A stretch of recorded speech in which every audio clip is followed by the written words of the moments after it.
Oi, boa noite.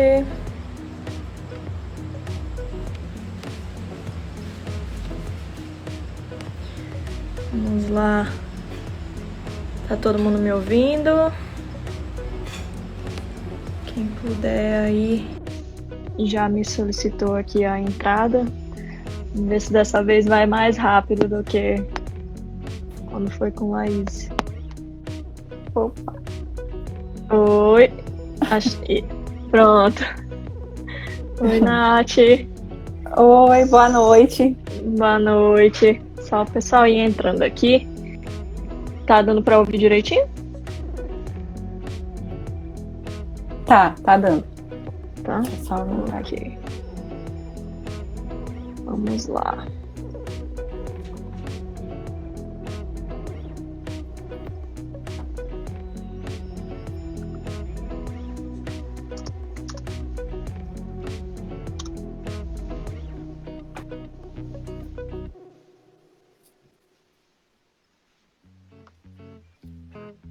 Deixa eu só dar uns... Deixa eu ver se tá todo... Acho que tá todo mundo ouvindo.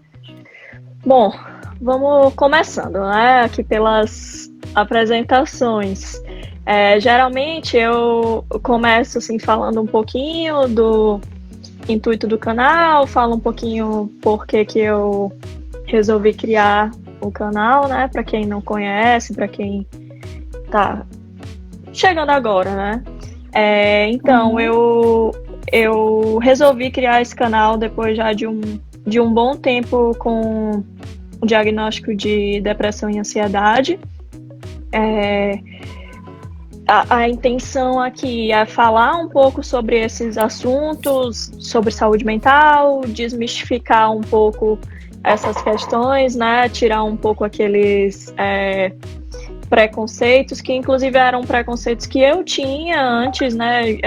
Que eu achava que algumas coisas que a gente acha que tem noção e que só quando a gente vive é que a gente vê que realmente não tinha nada a ver com aquilo que a gente achava que era, e a ideia é desconstruir um pouco isso, trazer mais para a realidade de uma forma informal, de uma forma descomplicada, e trazer profissionais, assim como Natália, né? É a segunda live que a gente faz. Eu fiz a primeira com a psicóloga Laís Lima, e agora eu tô fazendo com Natália Pinto.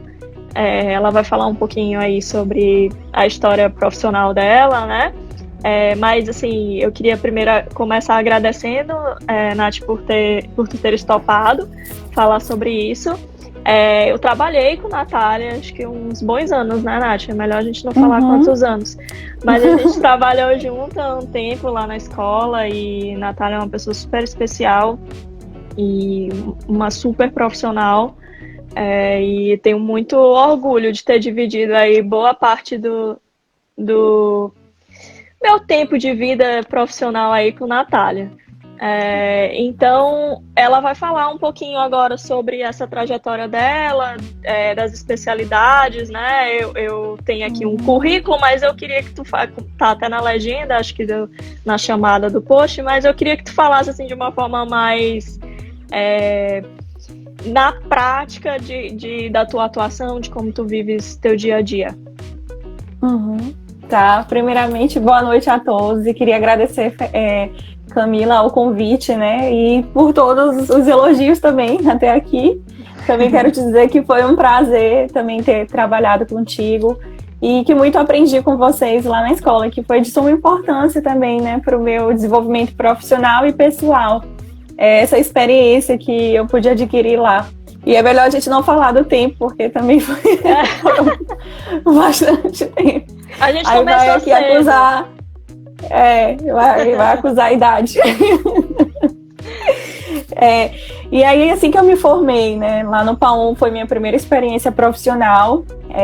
Comecei trabalhando, meu objetivo mesmo já era trabalhar com crianças, adolescentes, e aí a escola para mim foi essa oportunidade, e aí eu também tive a oportunidade de estar mais próximo das famílias, né, trabalhar com orientação de pais, com a formação também de professores. E aí, à medida que o tempo foi passando, e após a maternidade, especialmente, o meu amor com essa questão da parentalidade foi crescendo. E aí Sim. eu fiz a certificação em disciplina positiva, e aí me apaixonei muito, assim, por esse universo. E aí, desde então, eu comecei a estudar mais sobre as questões da parentalidade. Então, eu sou certificada, como eu falei, em disciplina positiva. Também tenho formação como terapia cognitivo-comportamental, voltado para a infância e adolescência, mas aí eu digo que eu sempre trabalho também com os pais, porque a gente precisa estar dialogando Sim. nas questões de orientação. Então, não tem como se trabalhar com criança e adolescente e não trabalhar com famílias. E também trabalho com a questão da psicologia perinatal, que é uma área bem recente, e eu estou ainda também me especializando nisso, mas por entender, né, que é de suma importância esse preparo da mulher, da mãe, da família, para receber, para gestar e para receber uma criança, e o quanto isso vai impactar no vínculo e nas relações que essa criança também vai estabelecer ainda no primeiro ano de vida e à medida que ela for crescendo também. Então, o meu objetivo, quando eu optei por essa área, foi trabalhar também na questão da prevenção. Porque se a mãe, que é quem vai cuidar, ela está bem emocionalmente falando, a probabilidade dessa criança também desenvolver de uma forma saudável é bem maior. Então, trabalhar mesmo no aspecto geral, não de uma forma fragmentada. A gente, no consultório, recebe muita demanda quando a pessoa já está com um problema específico, né? Quando a criança já apresenta um transtorno. Mas é importante falar que a psicologia, ela também trabalha de uma forma preventiva. E aí a gente pode ir psicoeducando as pessoas. E eu acho que essa tua ideia é fantástica por isso, porque assim, leva informação às pessoas de uma forma que ela possa compreender melhor, porque às vezes, como tu disse, a gente relativiza as coisas e passa a ver a situação que é um problema como algo normal, e não se percebe ali na situação. E às vezes é preciso chegar, vamos dizer que no fundo do poço, para se perceber realmente como um problema. Sim, eu costumo falar muito isso, assim, para as pessoas que já conversaram comigo, me procuraram até no próprio Instagram, que não espere chegar num momento, como tu disseste, né, no fundo do poço, num momento muito denso daqueles sentimentos, daquelas angústias, para procurar ajuda, né? Eu brinco que eu sou meio que advogada de todos os psicólogos, apesar de não ser psicóloga, também gosto de deixar isso muito claro. Pelo menos não por enquanto, né? Vamos ver se eu vou ter coragem de voltar para a faculdade.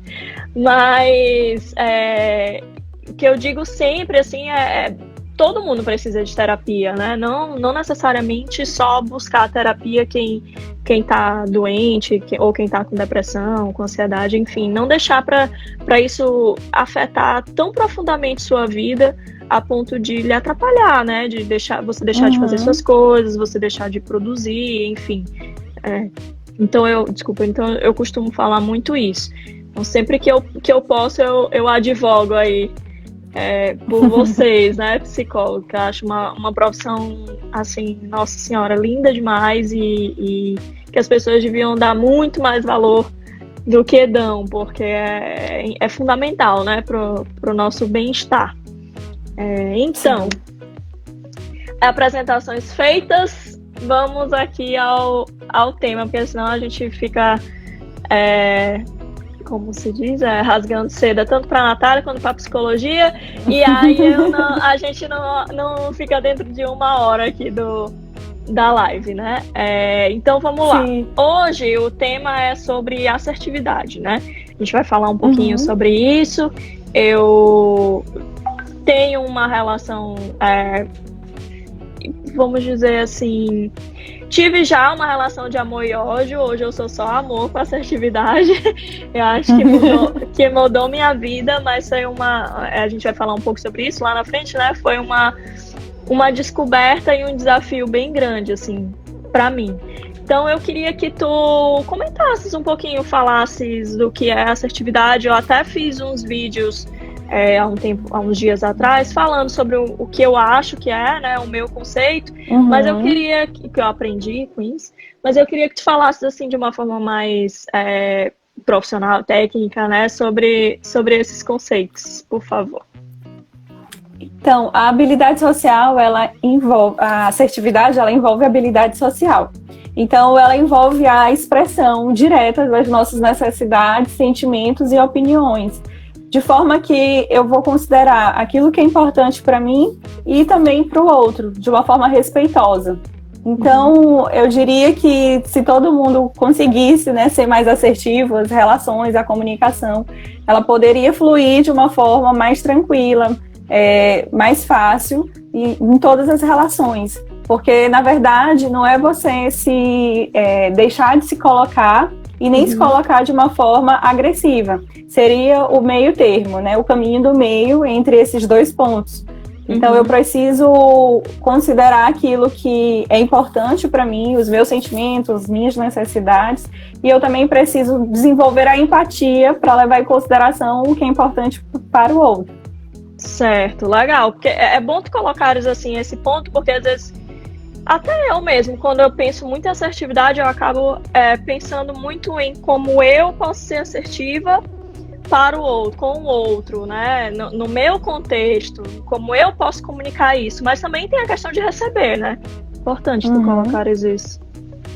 Sim, principalmente assim, porque quando nós estamos em uma situação e que eu já coloco a minha opinião, e aí eu tento colocar um juízo de valor, a probabilidade da pessoa que está me ouvindo entender isso como uma crítica é maior do que se eu apenas observar e colocar ali naquele primeiro momento a minha necessidade, respeitando também a opinião, o ponto de vista ou a situação do outro.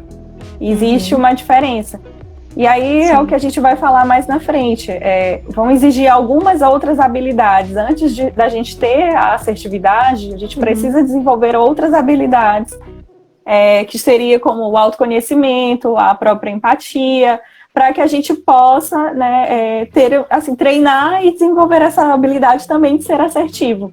Porque a gente não nasce sendo assertivo. As nossas primeiras experiências, e aí eu venho com a questão do contexto familiar, elas são de suma importância, elas servem como modelo, né? Então, assim, a gente aprende com esse primeiro modelo, que é a família. E à medida que eu vou me relacionando com outras pessoas na escola, aí depois com os amigos, no trabalho, enfim, esse modelo ele pode ser transferido, mas a primeira referência que nós temos é a família.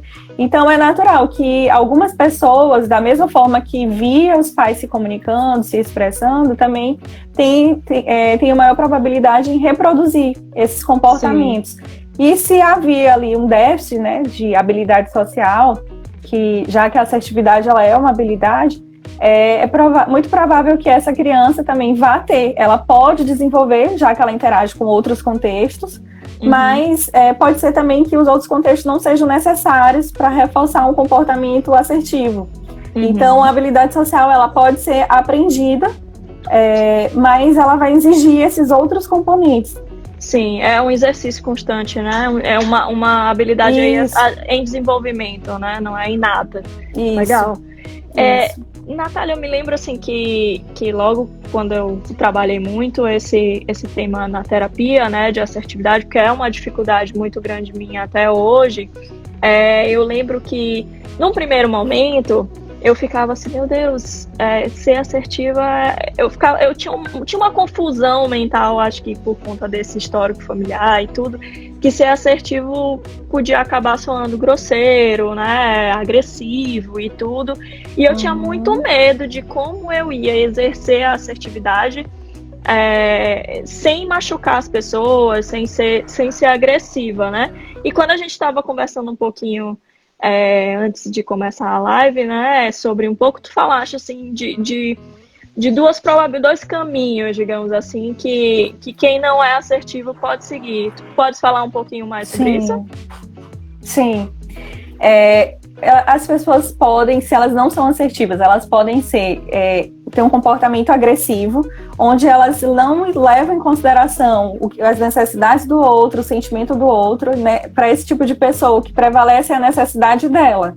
Então, ela comunica isso, e às vezes ela até acha que está levando em consideração a situação do outro, ela não se dá conta, ela não percebe, e aí com isso vai minando as relações, né? Então, quando viu, essa pessoa talvez já tem alguns danos no sentido de relacionamento em função dessa comunicação falha. Então, o outro lado também disso, que também não seria assim positivo, é a pessoa que ela é passiva. Então, ela deixa de se colocar, ela guarda para si, com medo às vezes de um julgamento, com medo de não ser aceita, ou às vezes por entender que ela precisa, né, de uma aprovação do outro, e que se ela falar, ela não vai estar sendo aceita da forma como ela é. Então, envolve muitas questões, muitas crenças, né? Então, por isso que eu sempre falo, a gente precisaria entender de um modo mais profundo as crenças centrais de cada um. Mas de uma forma mais superficial, a gente pode falar que essas pessoas, elas podem ter um comprometimento também com a autoestima, porque se ela deixa de se colocar, né, ela não está levando em consideração as necessidades dela, aquilo que é importante para ela. Então, pode reforçar nessas pessoas um sentimento de que eu não sou adequado, eu não sou bom o suficiente, eu não consigo. E, porventura, já naquelas também que tem um comportamento mais agressivo, da mesma forma, porque ela vai percebendo que as relações vão ficando mais milindradas, né? Então, isso também vai causando sentimento de inadequação. E aí há uma forte relação disso com a depressão. Então, assim, a assertividade, falta de assertividade causa depressão? Não. Mas os estudos mostram, a literatura nos fala que se a pessoa ela não tem um repertório comportamental muito bem desenvolvido, e aí isso ela vem sendo reforçada, né, de que eu não consigo, eu sou inadequada, então pode fortalecer a crença dela de que ela não é capaz, por exemplo, né? Então, entre outras crenças. É interessante, tu foste falando e várias falas tuas, assim, se adequaram muito a como eu me sentia, assim, né? Primeiro, a primeira coisa é o medo de ser julgada, né? Acho que a segunda coisa é essa sensação de você não ser boa o suficiente, de você sua opinião não importar o suficiente para que você a expresse. E eu não sei, assim, se tu já ouviste isso, se eu tô falando bobagem, mas no meu caso específico, eu conseguia me sentir das duas formas, em dois aspectos diferentes, assim. No aspecto pessoal, em termos de família, de relações interpessoais, familiares, relacionamentos em geral, eu tinha muito esse perfil passivo que tu falaste, assim, medo de me expressar, não queria desagradar, né, ficava mais quietinha, guardava opinião para mim, justamente por isso, né. Mas no ambiente profissional, eu acho que por tanto medo de ser passiva e ver que eu precisava me posicionar até pelo cargo que eu exercia, eu acho que eu acabei perdendo um pouco a mão em alguns momentos e partindo para o agressivo. Então esse misto também pode acontecer, né? Pode acontecer. Não necessariamente a pessoa vai estar em um ponto ou no outro. Isso vai variando de acordo com as relações. Às vezes, no ambiente onde eu me sinto mais à vontade para ser quem eu sou, né? Assim, eu talvez comece ali a ter uma necessidade, seja por educação, vão envolver várias questões, mas de talvez aceitar ou de me colocar de uma forma mais enfática, desconsiderando o contexto. Isso vai variar muito. Então, tem a ver com outras variáveis. Mas o fato é que essa habilidade de ser assertivo a gente pode aprender ao longo do tempo. E que bom que a gente pode desenvolver isso, porque não há idade, né? Ainda que na infância a gente não teve um modelo adequado, mas com o passar do tempo a gente pode buscar isso. Então existem várias formas e a gente também vai falar um pouco mais sobre isso. Não sei se já poderia falar agora ou se a gente deixa para falar um pouquinho mais na frente. Tem uma pergunta aqui, Jaque Silva fez a seguinte pergunta, acho que tu pode responder, que adiantar um pouquinho, acho que tem um pouquinho do que tu já falaste com um pouquinho do que a gente vai falar, né? Natália, se assertividade é uma habilidade, em qual momento da vida da pessoa ela percebe que não tem essa habilidade? Depende, né? Eu fui aprender, eu tinha, sei lá, 28 anos, 29, e eu vi que eu não era nada assertiva. Mas aí depende, né? Sim. Na verdade, o parâmetro para isso, que a gente precisa levar em consideração, é o grau de sofrimento que isso causa, né, na pessoa. Está muito relacionado a isso. Por exemplo, o fato de você não se colocar pode gerar em você uma angústia muito grande, te deixar ansioso, né, te deixar talvez depois com um sentimento de raiva. Então, isso vai gerar um sofrimento, porque a pessoa, ela não se percebe, ela não analisa o que para ela é importante e tem a coragem para falar o que pode estar por trás disso, uma timidez, é uma dificuldade também, onde eu sei que se eu falar eu não vou me sentir aceita, eu preciso ainda dessa relação.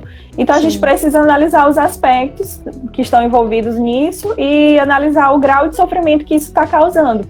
Porque quando eu não sou assertivo, isso também permeia ali um certo nível, né, de sofrimento, tanto para a pessoa que não está sendo, quanto para as relações. Então, é muito provável, como eu falei nos dois aspectos, que as relações também vão ficando com o tempo minadas, né? Principalmente nesse aspecto mais agressivo, porque talvez as pessoas que estão ali já com o tempo não vão tolerando aquilo, né? Vão percebendo que nunca são levadas em consideração, que o que elas falam, a opinião. Então, isso vai gerando um desgaste natural. Então, a gente precisa avaliar, não sei se eu consegui responder a pergunta, mas é o grau de sofrimento, e isso é muito particular. Então, assim, a pessoa precisa desenvolver a questão do autoconhecimento, que aí é também um dos pontos que a gente fala que é primordial para a assertividade. Porque se eu não sei o que é realmente importante para mim, eu não me conheço, eu não sei dos meus sentimentos, não sei dos meus valores, então eu não tenho como me colocar. Então, também pode ser um aspecto, né? Se eu não tenho esse autoconhecimento. Mas se eu tenho, e ainda assim eu não consigo me colocar, eu preciso também me perguntar o que me impede, né? Começar a fazer alguns questionamentos para poder compreender qual é a dificuldade. Legal. Eu acho que a gente... tu falaste de timidez, né? Eu acho que na minha... Talvez na concepção das pessoas ao meu respeito tinha muito isso, assim, eu sempre fui uma criança muito tímida, muito fechada, muito quietinha, né? Acho que se tiver alguém da minha família aí que me conheceu criancinha pode dizer, eu sempre fui muito quieta, né? E acho que isso foi sendo reforçado ao longo do tempo, como uma timidez, ela é tímida, ela não quer dizer o que ela pensa, ela é tímida. E também eu acho que, como tu falaste, né, sobre as necessidades que a gente tem das relações, eu sentia uma necessidade de validação muito grande. Então, muitas vezes eu não queria dizer o que eu estava pensando, porque eu sabia que aquilo não ia ser validado e eu não queria aquele sentimento de não estar sendo validada, né? Da pessoa não considerar o que eu estava falando, ou não concordar com o que eu estava falando, ou se magoar, enfim. Então, acho que também é um aspecto, né? Eu não sei se, com certeza, eu não sei se tem alguma relação no teu caso, Camila, mas às vezes é também a questão dos rótulos. Os rótulos que nós recebemos assim, ao longo da vida vão ter um grande impacto. Para ficar mais compreensível, né? O que eu quero dizer com rótulos. Às vezes tem algumas pessoas que falam assim, ao longo da vida perceberam que você precisa ser boazinha para ser aceita. Aí sempre recebiam esse feedback. Um exemplo, não sei se era o teu caso, Camila é muito boazinha, ela se comporta sempre, ela não dá trabalho. Então, assim, dependendo também do tipo de rótulos que a gente ouve, né, que vai internalizando, isso vai ali fortalecendo uma crença dentro de nós. E aí a gente sente que sempre precisa corresponder a esse padrão. Então, isso também pode dificultar. Mas não há uma única via, um único caminho para dizer assim, é isso, né? Pode ter vários fatores.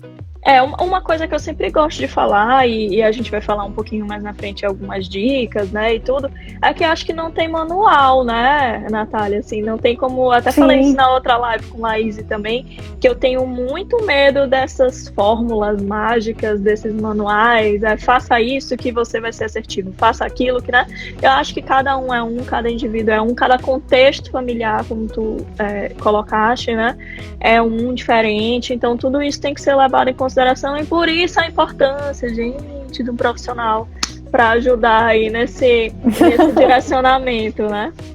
Sim. Legal. A gente falou um pouquinho sobre comportamentos não assertivos, né? Que você pode ser passivo, ser agressivo. E agora vamos falar do viés positivo aí da assertividade, né? Acho que para mim, assim, o ganho maior de ser assertivo é você realmente se conhecer e poder se posicionar onde você quer, né? E como tu disseste, acho que o passo número 1, assim, para mim, para assertividade, foi realmente o autoconhecimento, né? Foi uma longa jornada, e eu vou falar, muita gente acha assim, autoconhecimento é uma vibe meio holística, meio good vibes da coisa, mas é dolorido, não é tão simples assim, pelo menos no meu caso foi, né? Você descobrir, desconstruir ideias que você tinha, ver o motivo dos padrões que você construiu ao longo da sua vida, onde isso te afeta, onde isso não te afeta. Então, é realmente um processo meio de desconstrução, e é dolorido, né? E é doloroso, não é um processo tão simples assim, tão good vibes, livro de autoajuda, assim, né? Sim.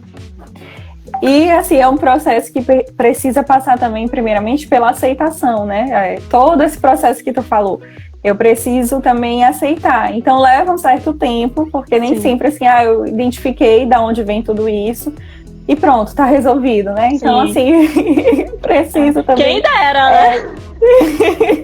Com certeza. Então, a gente precisa levar em consideração que são pequenos passos diários que a gente precisa dar nesse caminho do autoconhecimento. Sim. E que a gente pode adquirir autoconhecimento de várias formas, né? Uma delas é a terapia, mas a gente pode também através de livros, de meditação. Então, são formas de você se conectar mais consigo mesmo e de ir se perguntando mesmo. Uma, assim, sugestão para quem não tem condição, né, de fazer terapia, ou que talvez só a meditação não tenha sido suficiente, o livro é também escrita terapêutica, porque é uma forma de você registrar, né, o que eu sempre falo disso. O que vem acontecendo com você, e aí depois, com o passar do tempo, aquilo vai ficar. Você pode voltar atrás para identificar ali alguns pensamentos, e isso depois, se você pode fazer a terapia, pode também te ajudar. Uma espécie de diário, diário, né? Isso, legal. Isso, é uma espécie de diário, e que, principalmente agora, nesse período que a gente está vivendo, onde, assim, as tensões, né, estão muito, assim, afloradas, é um ótimo recurso, porque ali você está se sentindo mais ansioso, então às vezes não tem com quem falar, ou até tem, mas não quer preocupar alguém, não quer, sabe?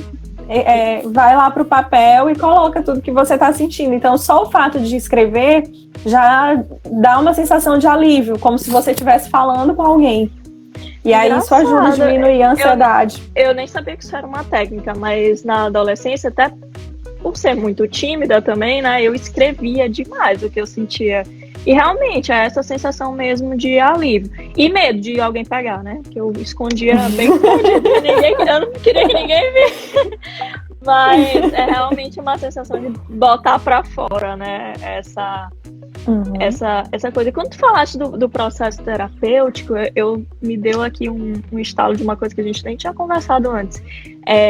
Eu acho que a gente acaba aprendendo a ser mais assertivo até no processo terapêutico. E direto ao ponto, falar um pouco mais sobre os nossos sentimentos de forma mais objetiva, né? E eu percebi que até isso mudou muito, assim, quando eu fazia, sempre, há muito tempo que eu faço terapia, mas quando eu comecei a fazer, eu acho que eu enrolava muito, assim, eu acho que eu não era uma pessoa muito direta para falar, por bloqueio, por medo, enfim.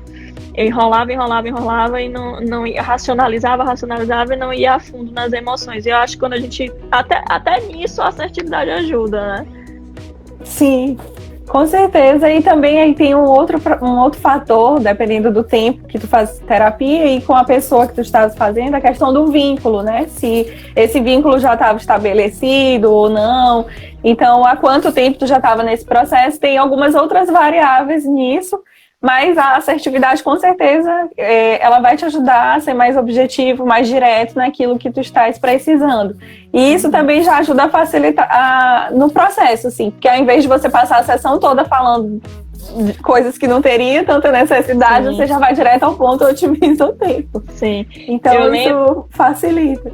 Eu lembro que, sobre esse tema, assertividade, né, quem introduziu, assim, esse tema estruturado para mim foi a Alessandra, minha psicóloga, e quando ela me deu uns textos, assim, para ler, era um livro, né, ela foi me dando, assim, aos pouquinhos, acho que de propósito, assim, toma esse pouquinho, pra eu ler e entender um pouco, e eu lembro que eu lia, eu falava, meu Jesus, e era um livro, assim, que tinha várias características, falava num aspecto um pouco mais técnico, né, acho que se a Alessandra, acho que até que ela tá aqui, a Alessandra, se ela puder me lembrar o nome do livro, que agora eu não vou me lembrar, mas se ela puder lembrar e se ela tiver aí, ela coloca o nome do livro que ela me indicou. Ele fala muito, assim, sobre a assertividade mesmo e todos os seus aspectos, assim. É um pouco mais técnico, mas não é tão difícil a leitura, não.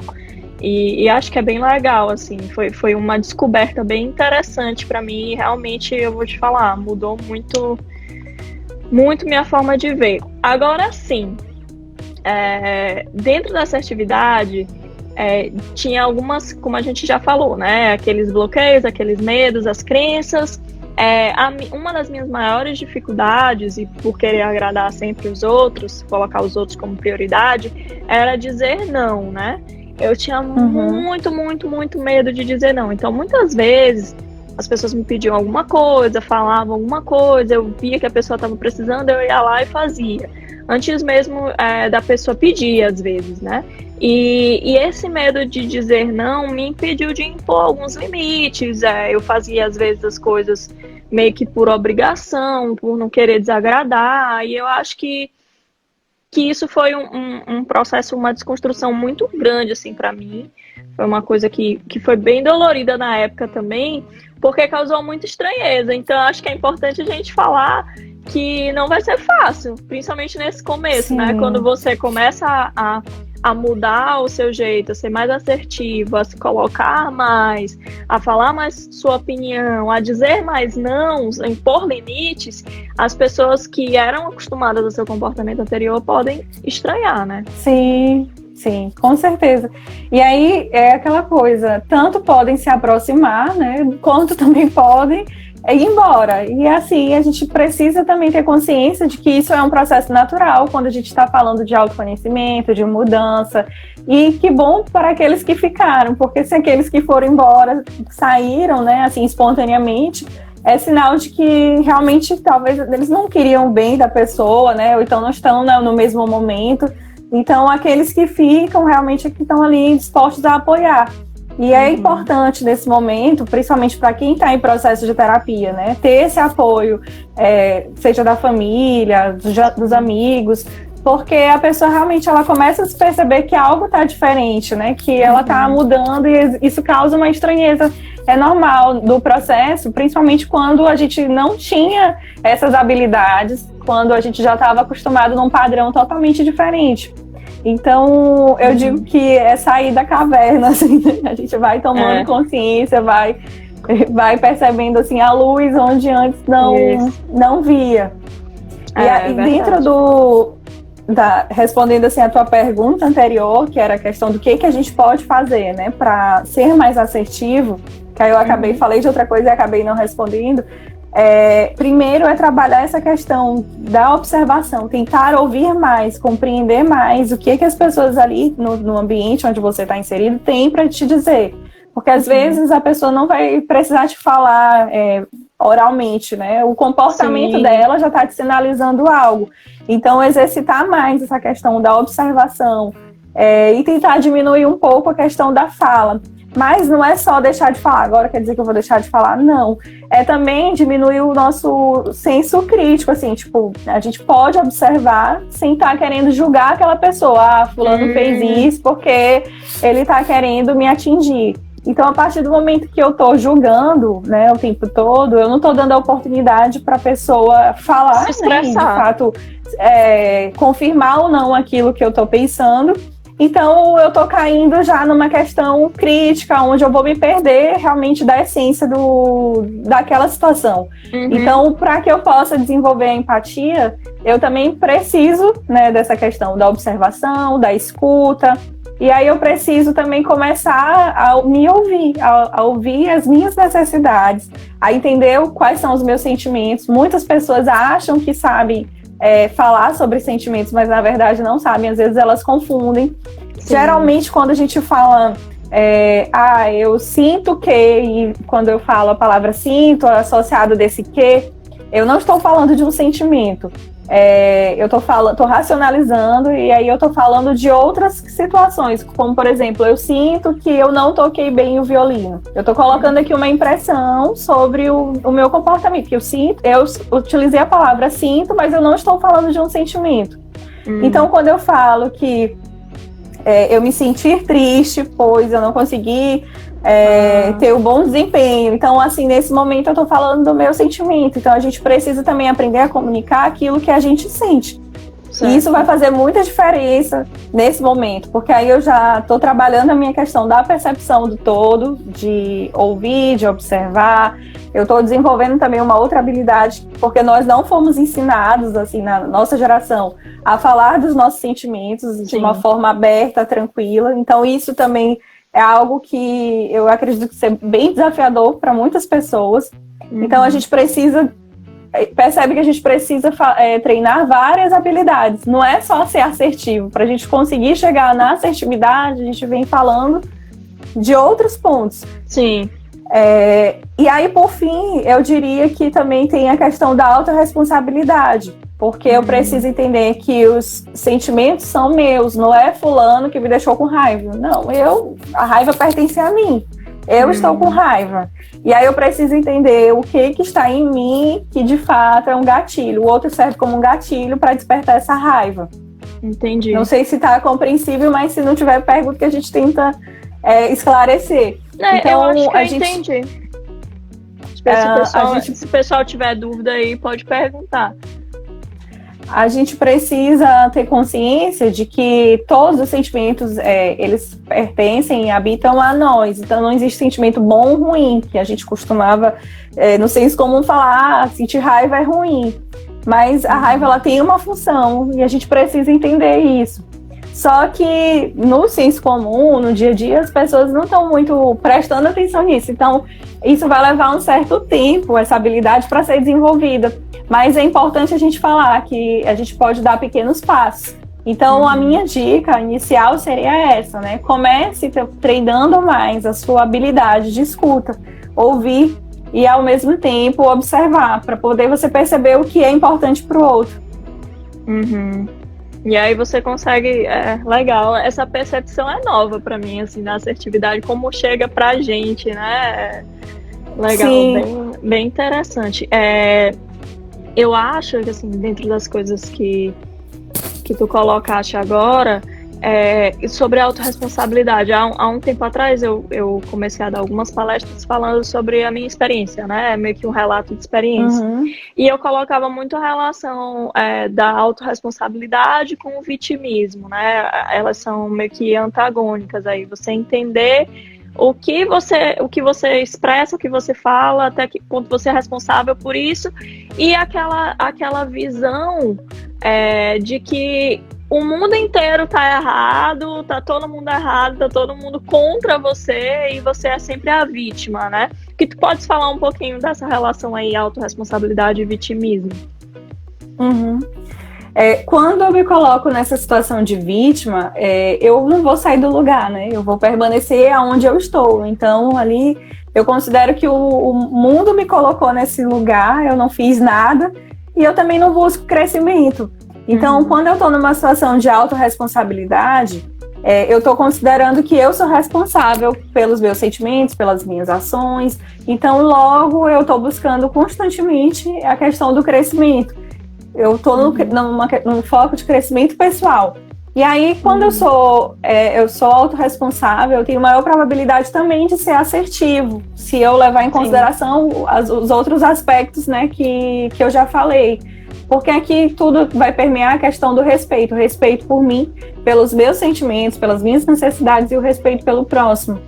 Então, só fazendo um pequeno paralelo com relação à disciplina positiva, eu diria que a assertividade, ela caminha junto com a disciplina positiva nesse ponto, porque a gente busca treinar, né, as famílias para desempenho mais assertivo, né, no dia a dia, de forma que ele vai ser respeitoso e gentil consigo e com o próximo.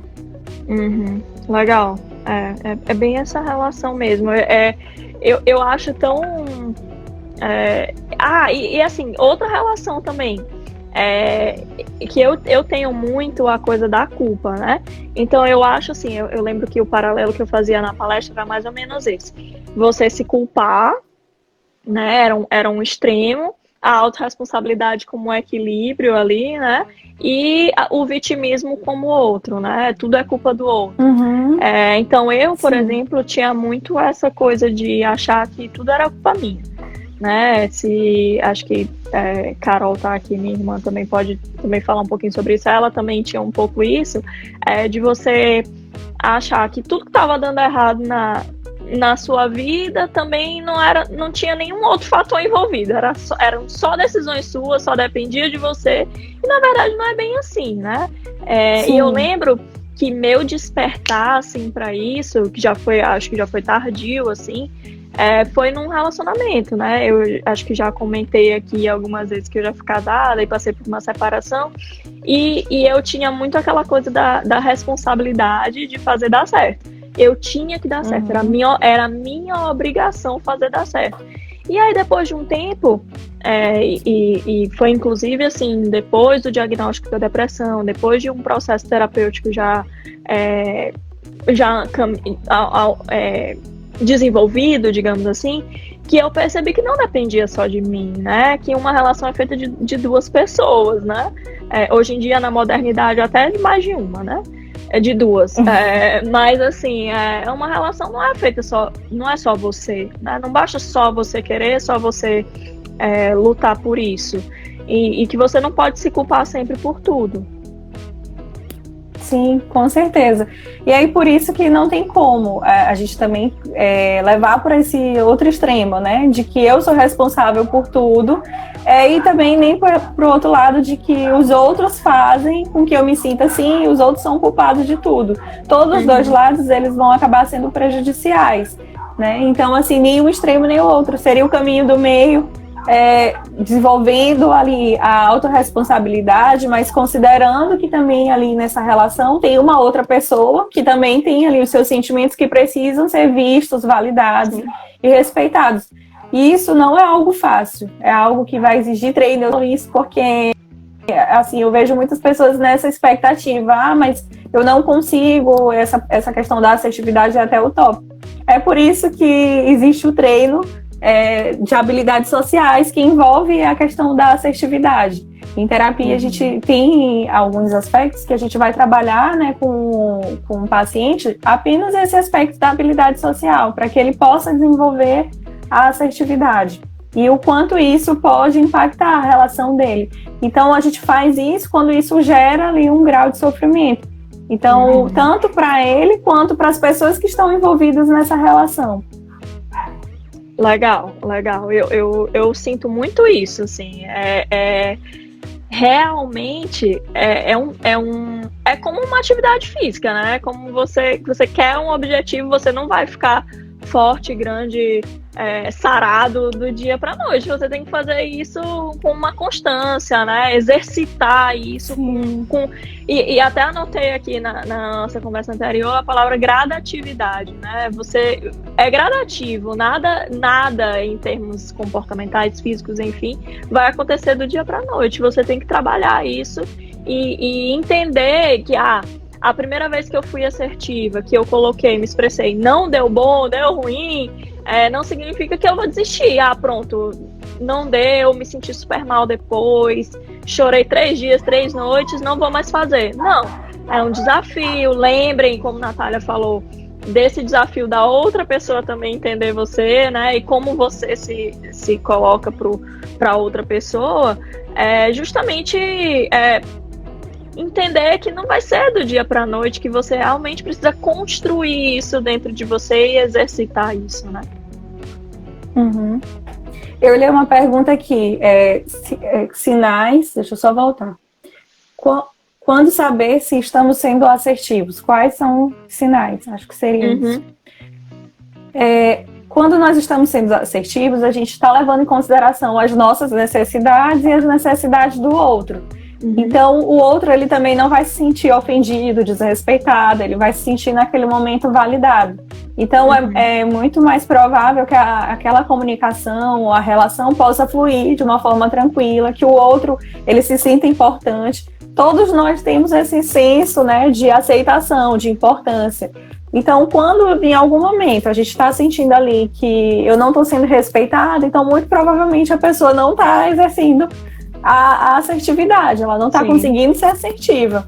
Então, a partir do momento em que eu me sinto confortável nessa comunicação, na relação, e o outro também, então a probabilidade de que as coisas estão caminhando de uma forma assertiva. O termômetro seria esse, né? A gente se autoanalisar e também levar em consideração o outro. E aí, para isso, o outro também precisa se sentir à vontade para falar. Então, a gente fala que a premissa também é o respeito, né? O respeito por si mesmo e o respeito pelo próximo. Um exercício que eu comecei a fazer, Natália, para tentar ser mais assertiva, que talvez possa ajudar, foi assim, principalmente no trabalho, a gente tem que dar algumas notícias, falar algumas coisas que a gente não gosta de falar, né? Ou às vezes são opiniões que a gente, independente de ser trabalho ou pessoal, que a gente se sente incomodado de botar para fora com esse receio de magoar. Então, o exercício que eu comecei a fazer foi o seguinte: se a situação fosse inversa, como eu gostaria de receber essa informação? Né? Então, eu comecei por aí, né? Então, vamos lá, eu quero dizer não para minha mãe, eu quero dizer não para minha irmã, para o meu pai. Como eu vou fazer isso? Então, como eu gostaria de receber esse não? Quais palavras eu escolheria para dizer? Que se eu pudesse escolher, né, para ouvir, como eu posso expressar isso de uma forma que não magoe. Nem sempre vai coincidir, né, o jeito que a pessoa recebe, com o jeito que você fala, mas eu acho que é um bom exercício, você tentar se colocar no lugar do outro, a empatia, né, a tia Adriana tá até falando aqui, empatia, que tu colocaste, eu acho que é um ponto-chave para você começar esse exercício da assertividade. Se você não sabe por onde começar, acho que isso é um bom passo, assim, como eu gostaria de receber essa informação, foi por aí que eu comecei, digamos assim. Sim, é um bom caminho, apesar de que também não vamos ter assim a certeza de que isso vai dar certo, porque o outro é o outro, né? Sim. Então, em algumas vezes pode dar e outras vezes não. Mas é uma possibilidade, porque assim você já tem uma grande probabilidade de diminuir o seu juízo de valor, né? De já chegar ali criticando de uma forma desrespeitosa. Isso. Legal. E eu queria, assim, a gente está com 10 minutinhos aqui para encerrar. Gente, se vocês tiverem mais alguma pergunta, vão colocando aí que a gente vai falando. Se vocês acham que faltou falar alguma coisa, também vão colocando aí que a gente vai falando. Tu tinhas comentado na nossa conversa anterior sobre algumas dicas, né, de livros e tudo, que a gente até combinou de fazer aí uma listinha aí de 4, 5 livros de textos que a gente pode colocar. Eu vou fazer um post, depois a Natália vai me passar essa relação, vou fazer um post. E acho que até aproveitar que tia Adriana está aqui, né? E tia Adriana trabalha muito com isso, falar sobre é o Autoresponsabilidade, né? Que é do Paulo Vieira. Ele é bem fininho, cara. É um livro super gostoso de ler, tem uns exercícios e tal. É super fininho, bem facinho. Já vamos colocar aí nessa lista. E tu comentaste também sobre um livro, tu até me mostraste, né? Mandaste a foto, não sei se está aí perto de ti, que é da comunicação não verbal. Desculpa, não violenta. Comunicação não violenta. Isso. Esse aqui. Se puder falar. Esse livro, ele é fantástico, assim. Ele é de um psicólogo que é o Marshall Rosenberg. que a teoria dele da comunicação não violenta, ela vai falar assim de uma forma mais ampla o que a gente falou aqui de uma forma resumida.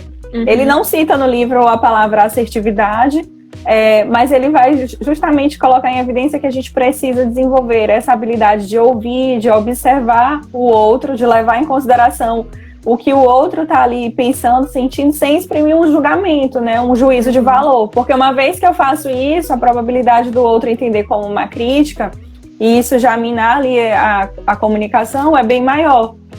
Estamos dizendo aqui que travou. Voltou? Aqui tá legal. Acho que talvez tenha sido a internet dela lá. Bom, dê um feedback aí se tá todo mundo ouvindo ou se travou realmente. Bota um joinha aí se vocês estão ouvindo. E pra gente aqui tá rolando. Pra mim tá tranquilo. Mas esses livros são bem legais, assim. Engraçado, nem tinha pensado nesse da autorresponsabilidade, né? Mas é um livrinho super gostosinho de ler, super facinho. E acho que esse outro também que tu indicaste, eu ainda não li, pessoalmente. Mas é um livro bom. Eu lembrei de um também que eu li, que ele não fala também especificamente sobre assertividade, mas ele faz a gente entender um pouco dessa origem da culpa, da vergonha, né? Que é da Brené Brown. Eu sempre vou falar dessa mulher, porque ela é maravilhosa.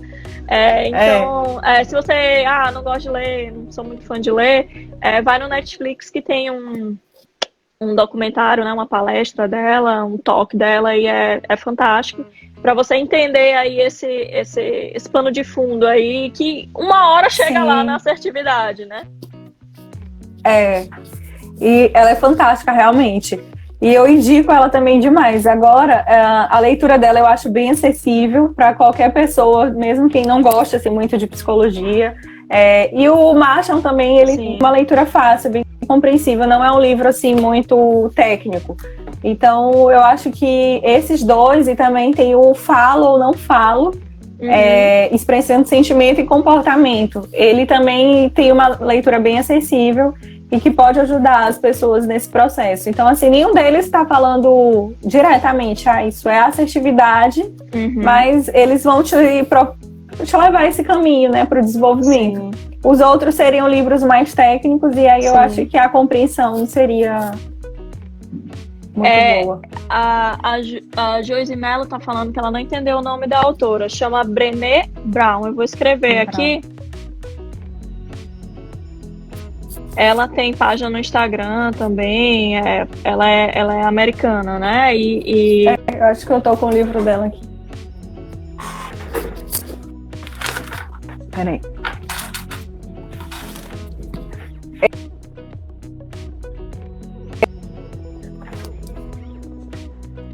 Acho que deu um salto aqui, mas voltou. Travou?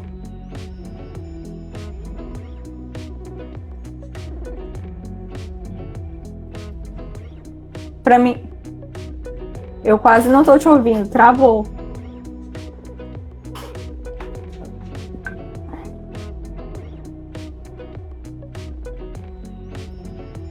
Oi, Camila? Tá me ouvindo?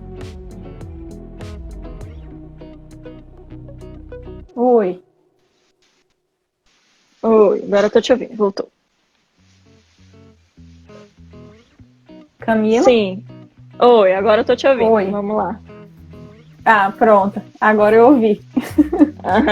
Eu não ouvi o que tu falou, a última coisa sobre Brené Brown, mas aí depois eu não vi mais. Apareceu o livro quando eu mostrei? Não, deu uma travada. É exatamente esse livro, A Coragem de Ser Imperfeito. Ele é muito bom, muito bom. Mostra aí de novo, Nath, que não apareceu, não. Isso, exato. Ele é muito bom, esse livro, excelente. Tá? A gente vai fazer uma listinha organizada e eu vou fazer um post aqui no Não é Drama para vocês acompanharem aí esses livros que a gente falou hoje, certo? Estamos aí com 5 minutinhos ainda, eu acho, né? Não sei se essas travadas nos deram mais tempo ou não, mas acho que é isso, assim. Acho que a gente falou um pouquinho sobre os aspectos gerais aí, né, esses aspectos gerais da assertividade, né? Tinha Ana Cristina aqui. Camila, repete, por favor, o nome do primeiro livro que você indicou. Bom, eu indiquei o livro da autorresponsabilidade, que é do Paulo Vieira. Natália falou sobre o livro da comunicação não violenta. Falou também sobre expressando sentimentos, né, Natália? Falo ou não falo? Falo ou não falo. Isso, falo ou não falo. Aí eu falei do livro da Brené Brown, falamos do documentário dela no Netflix. Tem um TED Talk dela também, que estourou, assim, é super famoso, tá ou no TED, tem no YouTube também. Se você procurar no YouTube, você acha. Mas o documentário dela no Netflix é mais ou menos no mesmo rumo aí do TED Talk. Vai ficar, ó, a tia Adriana perguntou, vai ficar salva por 24 horas aqui no Instagram, nossa live, tá? Aí quem não teve a oportunidade de assistir agora, se quiser passar ou quem tá aqui, né, quiser passar para alguém para divulgar aí tanto, né, o Instagram quanto o trabalho de Natália, eu acho que é super, super, super importante. Peraí, tem uma pergunta sobre psicologia positiva. Queria saber se adequa só à educação de filhos. E para vocês duas, faço uma live sobre psicologia positiva. Foi interessante tu falares isso, Daiane. Natália tem especialização em disciplina positiva, né? É um pouquinho diferente da psicologia positiva. Eu tô fazendo uma especialização, eu já tô fazendo uma especialização em psicologia positiva, né? A gente conversou um pouco aí também sobre isso, né, Natália? Ela teve uma influência aí nessa minha decisão de fazer essa pós. E fala um pouquinho, acho que dá tempo, se tu conseguir falar resumidamente da disciplina positiva. A disciplina positiva, ela permeia principalmente a questão assim, do adulto se perceber como autorresponsável e buscar essa reeducação, eu diria assim, né? É uma mudança, uma quebra de paradigma, onde a gente, enquanto adulto, precisa entender que nós somos modelos na educação dos nossos filhos. Então, antes da gente falar de alguma teoria ou até mesmo uma receita de bolo, a gente vai trabalhar muito em cima dos aspectos que esse adulto precisa desenvolver, as habilidades que ele vai precisar desenvolver. Dentre elas também inclui a habilidade social. Então, tudo dentro da disciplina positiva vai permear a questão do respeito e da gentileza ao próximo. Então, a gente vai precisar considerar o que naquela situação eu preciso, né? E o que a minha filha ou meu filho também está precisando, ou meu aluno, ou a minha aluna, enfim. De uma forma resumida, eu diria que ela é uma filosofia de vida. Eu não falaria que ela é uma teoria, porque a gente pode aplicar o tempo todo nas nossas relações, seja familiar, seja no trabalho, seja na escola, porque ela vai tratar basicamente da comunicação, e essa comunicação ela precisa ser uma comunicação não violenta, uma comunicação assertiva. Então, ela é um pouquinho de tudo isso aqui que a gente está falando. Sim. E vão ter algumas técnicas mais específicas. A gente pode também, para mim seria um imenso prazer estar aqui com vocês para falar sobre disciplina positiva. Legal, ou algo que a gente possa unir aí com a psicologia positiva também, porque é algo que está dialogando diretamente. E eu fico muito feliz, Camila, por saber que eu tive uma influência também na sua decisão. Com certeza, a sementinha ficou lá. Vamos fazer, a gente pode fazer uma live, Natália, a gente tem 1 minuto. A gente pode fazer uma live fazendo essa comparação e esses encaixes aí, porque eu acho que tem muita coisa que dá para encaixar entre a psicologia positiva e a disciplina positiva. A gente já organiza aqui para fazer. Ah, que ótimo, porque eu vejo que muitas pessoas confundem realmente a psicologia positiva com a disciplina positiva e são coisas diferentes, elas dialogam, mas são diferentes. Isso, exato. Então vamos lá, 40 segundinhos. Muito, muito, muito obrigada por ter topado. Já estamos aqui com a próxima, vamos só marcar o dia e divulgar, mas o tema já está definido, né? O que acho que é o mais difícil. A gente definiu o tema, mas já definimos. E muito obrigada a todos por terem participado. Espero que vocês tenham gostado e que tenha ajudado vocês. Peraí.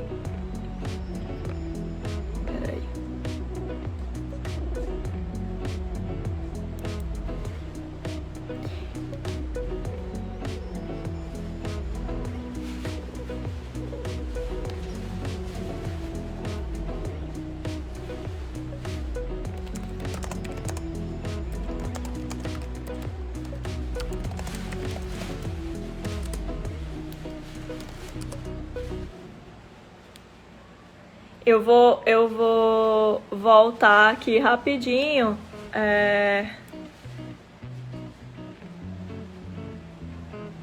Peraí, deixa eu ver se Natália volta. Só para ela se despedir. Pra Natália, Débora entrou, eu confundi. Pra Natália se despedir, gente, pelo amor de Deus, porque caiu a live e a bichinha nem pôde dizer tchau. Peraí. Deixa a pessoa se despedir, né? Não vamos ser mal educadas. Caiu bem na hora que tu ia te despedir, Nath. Desculpa. Sim.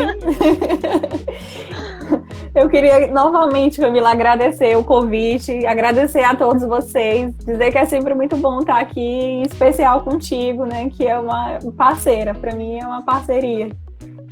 Com Quem certeza, foi o Paon não deixou de ser o Paon. O Paon para a vida toda.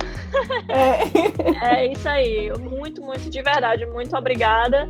E vamos conversando aqui para a gente marcar a próxima sobre disciplina e psicologia positiva. Obrigada, Nath. Ótimo. Boa noite. Tchau. Boa noite. Tchau, gente. Beijo. Obrigada. Beijo.